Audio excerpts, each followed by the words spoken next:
일본의 정치가 다시 그리로 나왔습니다. 일본 전역에서 밤이든 낮이든 식지 않는 선거 열기는 심지어 폭설 속에서도 타올랐습니다. 이번 선거에 집권 자민당 총재는 자신의 총리직을 내걸었습니다. 日本維新の会、これで過半数を取れなかったら、私は内閣総理大臣を辞める。 한편 야당은 각계약진으로 다카이치 총리의 퇴진과 함께 자민당의 오랜 독주를 끝낼 새로운 정치가 필요하다고 주장합니다. 自民、維新、政権、高市首相に厳しい審判。高市早苗総理、ぶっ倒すしかありません。看板掛け替えただけで中身変わんないっすよ。新しい政治に変えていかなければなりません。 취재진은 여당인 자민당 후보의 유세 현장을 찾아가 봤습니다. 엄격한 보안 검색을 거친 후 들어간 유세 현장. 중소도시에 불과한 이곳에 다카이치 총리가 온다는 소식을 접한 수많은 유권자들이 몰려와 총리의 한마디 한마디를 놓치지 않았습니다. 다카이치 총리는 취임 이후 뚜렷한 보수 색채에 정책을 밀어붙이는 뚝심으로 유권자들을 사로잡았습니다. 특히 젊은 유권자들의 지지가 현장에서도 나타났습니다. KBS という放送局のもの。高市さんは本当、そういう幅広い世代から愛されてるというか、本当信頼が強いので。これっていう決め手がズバズバとなんですか。総理大臣としては今までの最後でね。이번 선거에서 자민당과 유신회가 여권을 구성하고 입헌 민주당과 공명당이 합당해 신당을 만들었습니다. 다른 야당과의 단일화나 공조가 무산된 가운데 제1야당은 민생 경제를 최우선 슬로건으로 내세웁니다. 一番効果的な政策というのは食料品にかかっている消費税今 8% ですがそれを 0% に 이에 비해 다카이치 총리의 자민당은 미일 동맹을 바탕으로 강한 일본을 표방합니다. 이를 위해서는 방위비의 대폭 인상과 일본의 재무장이 불가피합니다.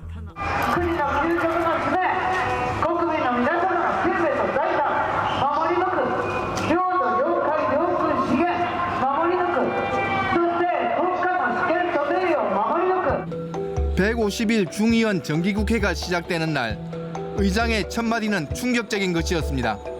日本国憲法第7条により衆議院を解散する 총리의 메시지를 대독한 의장의 해산 선언에 관례대로 만세 삼창을 하는 자민당 의원들. 하지만 야당 의원들은 그세게 반발했습니다. 의원들은 즉시 의원직을 상실했고 정기국회의 가장 중요한 임무인 예산 심사가 보류됐습니다. この時期に選挙をやると予算を通せないからです。でそういう意味でもめちゃくちゃな日程設定だというふうに思います。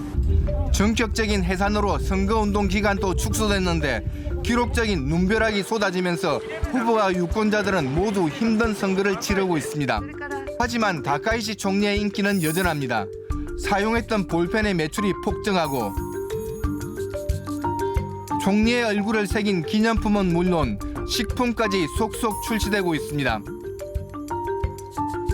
총리가 들고 다닌 수제 핸드백은 100만 원이 넘는 고가임에도 불구하고 시장에서 동이나 구할 수조차 없는 실정입니다. 9ヶ月ほどお待ちいただく状態になっております。 홍보 영상까지 큰 화제가 되고 있는 가운데 총리는 일본의 미래는 스스로 개척해야 함을 강조합니다. 여권 중의원 의석수가 3분의 1을 넘을 수 있다는 기류에 반응은 엇갈립니다. 日本を強くっていう政策ですね。単独過半数が達成されるんではないかと期待してます。太平洋戦争の敗戦国だって、その日本がまた軍事力をつけようとしている軍国主義に近づいているっていうことももうなんていうの諸刃の剣。 취임 후 3개월 만에 던진 다카이치 총리의 승부수. 여권의 압승이 예상되는 가운데 유권자들의 최후 표심이 어디로 향할지 관심이 모아지고 있습니다. 네, 그럼 여기서 유세 현장에 나가 있는 특파원을 연결해 총선 이야기 좀 더 나눠보겠습니다. 도쿄 전인태 PD 특파원, 보니까 다카이치 총리의 인기가 정말 상당하네요. 네, 며칠 전 저희 집에 선거 공보물이 배달됐는데요. 보시는 것처럼 자민당은 비례대표 후보석의 지면 절반을 당 총재인 다카이치 총리의 사진과 공약으로 채우고 있습니다. 오늘 이곳 유세장에서도 젊은 층이 꽤 눈에 많이 띄었는데요. 이러한 인기가 그대로 중의원 투표 결과로 이어질지는 미지수지만 장기간 경기 침체 등으로 위기의식을 느낀 청년들이 안보와 경제면에서 다카이치 총리가 적극적으로 국익을 내세우는 모습에 호응하는 측면도 있는 것 같습니다. 네, 그렇군요. 만약에 예상대로 자민당이 압승할 경우 한일 관계에는 어떤 영향을 미치게 될까요? 그저께 트럼프 대통령이 다카이치 총리와 자민당, 일본 유신회의 연립여당에 대한 전면 지지를 표명했습니다. 이 정당들이 공통으로 추구하는 게 평화헌법 개정인데요. 결국 자민당이 압승하면 이는 군비 확장을 비롯해 한미일 안보 협력 측면에서도 중요한 변수가 될 수 있습니다. 한편 이번 선거가 자민당의 무리수로 귀결될 경우 엔화 가치 변동성 확대로 우리나라 경제에 미치는 파급 효과가 상당할 것이라는 전망도 제기되고 있습니다. 지금까지 중의원 선거 유세장에서 전해드렸습니다. 네, 전인대 PD특파원 소식 고맙습니다. 내일 정말 어떤 결과가 나올지 궁금해지고요. 오건영 단장님, 현직 총리의 인기가 저렇게 높으니까 자민당이 총선 승리를 자신하는 것 같아요. 그런데 이제 현재 다카이치 내각 지지율이요. 네. 70% 정도로 굉장히 높습니다. 네. 이걸 잘 보여주는 게 이제 사나카치 열풍이라는 게 있거든요. 사나카치. 이 다카이치 총리를 부르는 애칭이 사나라고 해요. 그리고 네네. 거기에 팬 활동을 뜻하는 카츠라는 말을 합친 건데요. 아하. 이 정치적인 지지를 넘어서 아이돌처럼 패션이라든지 음식 취향까지 따라하는 현상이죠. 네. 이 다카이치 총리의 고향에서는 이 다카이치가 좋아한다고 알려진 명란젓이라든지 네. 고로케 같은 걸로 구성한 사나카치 런치 메뉴까지 생겼다고 합니다. 그렇습니까? 이 가격이 3,700엔인데요. 네. 일본어로 3이 숫자 3이 산이거든요. 네, 그리고 네. 7이 나납니다. 그러니까 가격까지 산하에 발음해서 이제 따온 것이죠. 재밌네요. 이렇게 예를 들어주시니까 정말 다카이치 총리의 높은 인기가 실감이 나고요. 그래서 문충식 교수님, 야당으로서는 위기감이 꽤나 클 것 같습니다. 네, 이게 심지어 이번 선거 기간이 16일 정도인데요. 이게 네. 2차 세계대전 종전 이후로 가장 짧은 기간입니다. 너무 짧네요. 그렇죠. 아무래도 그럼 야당 입장에서는 이제 선거에서 후보를 준비를 하거나 또 이제 정책을 준비하는데도 불리할 수밖에 없기 때문에 네. 아무래도 불만이 좀 나올 수밖에 없죠. 그렇군요. 게다가 지금 폭설 선거 논란도 있어요. 많이 왔습니다. 네, 일본 서북부 지역에 열흘 넘게 폭설이 내리면서 아오모리현에서는 누적 적설량이 4m를 넘겼습니다. 눈치 오는데 자위대까지 지금 투입이 되고 있습니다. 지금까지 일본 전역에서 40명 이상이 사망을 하고 부상자도 500명이 넘었다고 합니다. 네. 현재 선거 당일 폭설이 절정에 이를 것이다라는 예보가 있어요. 그러니까 아무래도 일본에 이제 고령층이 많은데 네. 당일날 이제 투표장에 어떻게 이동을 하겠냐 네. 이런 불만이 나오고 있는 시점입니다. 내일 날씨도 중요하겠네요. 네. 여기 이제 예산안도 불만이거든요. 이제 네. 일본은 회계 연도가 4월부터라서요. 네. 연초 정기국회 때 예산안을 심의를 보통 합니다. 네. 근데 이제 이번에 이제 중의원이 해산됐잖아요. 그래서 그렇죠. 국회 예산 심의까지 미뤄지면서요.